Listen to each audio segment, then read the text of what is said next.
Hello guys, আসসালামু আলাইকুম। তো আজকে আমি নিয়ে এসেছি একটা নতুন ভিডিও। তো আজকে আমরা এই কোরবানি সবাইকে ঈদ মুবারক। আজকে আমরা মানে এর আগের দিন, কোরবানির আগের দিন, তো আমরা গরু কিনছি হলো 2 দিন আগে। তো চলুন গরুটা দেখানো যাক। আরে বাবারে, অনেক ভয় পেয়ে গেছে। এই যে আমাদের গরু। সবাইকে হ্যালো বলো। গরু বলবে হ্যালো।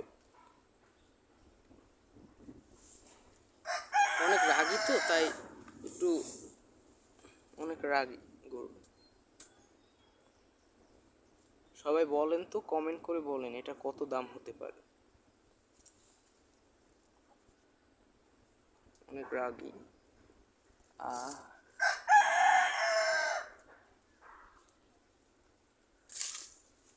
তো আজকে এই পর্যন্তই। আল্লাহ হাফেজ।